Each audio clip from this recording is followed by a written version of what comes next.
That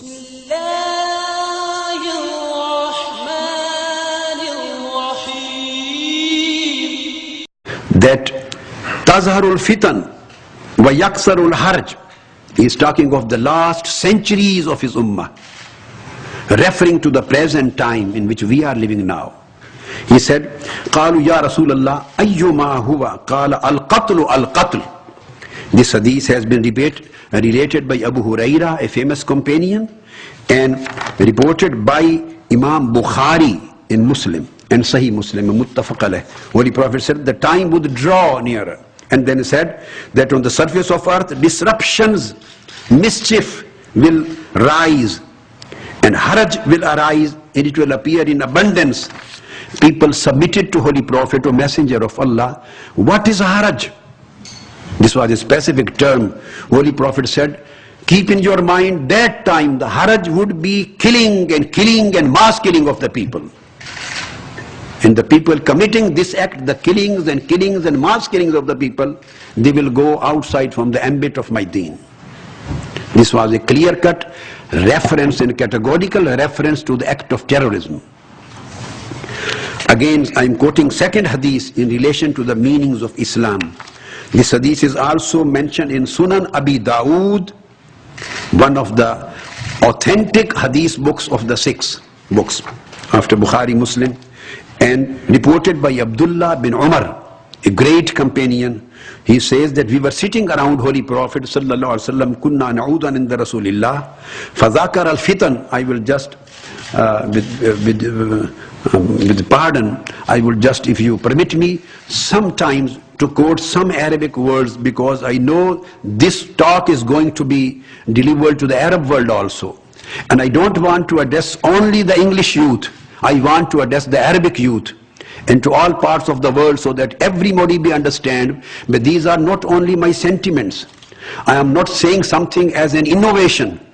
I am quoting each and everything from the Quranic terms and from the hadith and sunnah of the Holy Prophet ﷺ, so that the message clearly goes to every part of the world. I think you will allow me to quote this, because this would be the substantiation of the subject what we are saying here. Holy Prophet said, Fazakar al-fitan. Holy Prophet mentioned disruptions, and he said, فَأَكْسَرَ فِي ذِكْرِهَا حَتَّى ذَكَرَ فِتْنَةَ الْأَحْلَاسِ فقال قائل يا رسول الله وما فتنة الأحلاس قال هي هرب وحرب. This is hadith of Sunan Abi Dawood. Hadith number is 4242. Umar reports, Abdullah bin Umar, we were once sitting with the Prophet sallallahu alaihi wasallam when he described disruptions, and when he described disruptions at length, he mentioned the disruption of ahlas, a specific term he used, disruption, fitna of ahlas. So people asked, Ya Rasulullah, what would be the fitna of ahlas in later centuries and later times of your ummah, in this mankind? What would be the fitna of ahlas? He said, it is a chaos, it would be anarchy, it would be violence, it would be militancy, it would be killing and terrorism. I am quoting the numbers of hadith from authentic texts of the hadith of Holy Prophet ﷺ, which were delivered 15 centuries before our time.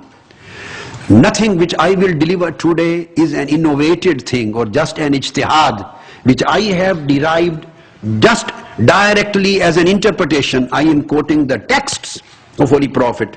If anybody believes in the text of the traditions of Holy Prophet, if anybody claims to be a believer of the text of Quran, he should go and study all these texts and references and find it out through this fatwa. If anything has been quoted wrongly, or if anything has been interpreted wrongly, and if whatever I will quote today is correct in its text as well as in its interpretation and explanation, then they have to rethink 100 times that the track which they have adopted, or the line which they have been pushed by brainwashing, whether they are going to paradise or they are going to have a deal of hellfire. So this was what Holy Prophet ﷺ declared, that would be the violence and mass killing would be the greatest disruption in the history of last time. Next very important aspect of this edict is, many scholars I know, they have already condemned that act of terrorism. This is not a new act of condemnation. It has been condemned. But there would be two main differences between those condemnations and the condemnation which this fatwa contains with. Number one, either some people condemn it with ifs and buts. Whenever the word but is attached to the condemnation, it means you are going to create some exceptional and exemptional clauses. Then this condemnation of extremism or terrorism is regarded to a specific situation for a specific persons. So most of condemnation lack absolute and comprehensive and unconditional and unqualified condemnation was lacking, except a few. One thing, this was a need of time, that an absolute and unconditional and unqualified and a total condemnation should come up from the Muslim world on the word terrorism, on act of militancy, terrorism, without giving any exception to any kind of excuse, any reason, playing with pretext and playing with ifs and buts. Without ifs and buts, one should declare this was the need of the time, that the Muslim Ummah should stand up against the enemies of Islam. Against the enemies of Islam, I mean enemies of humanity. The terrorists are the biggest enemies of Islam. Someone should stand up, and the group of scholars should stand up to condemn it absolutely, to declare that terrorism is terrorism, and no good intention can provide any justification to act of terrorism. No pretext, no discussion of foreign policy of certain country, no occupation, no involvement of a country in a warfare. These things cannot provide any kind of justification to a group of individuals, to an organization, to a certain set of people, that this provides them an authority to take up the arms and create terrorism and to kill the people, civilian people, those who have nothing to do with the killings.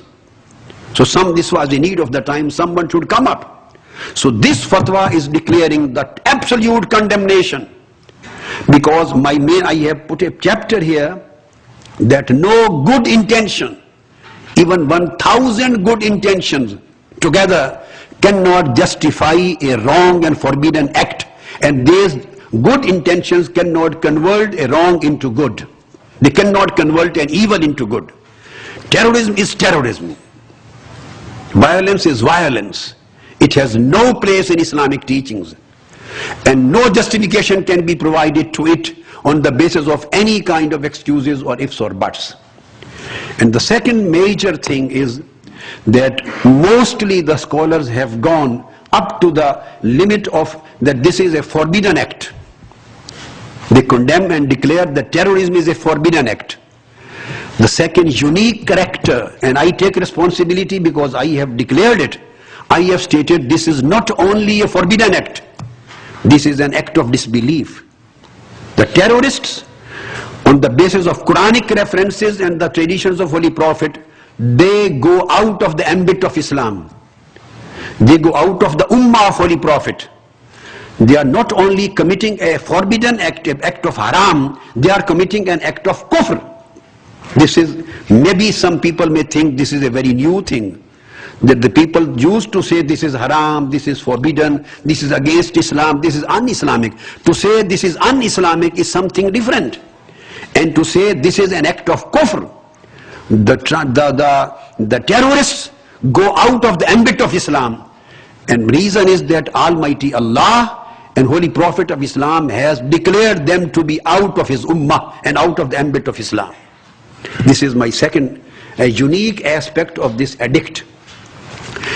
They can't claim that their suicide bombings are martyrdom operations.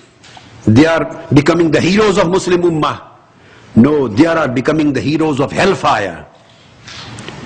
They are leading towards hellfire. There is no place of any martyrdom And their act is never ever to be considered a jihad. Not a single person, maybe Osama or anybody else.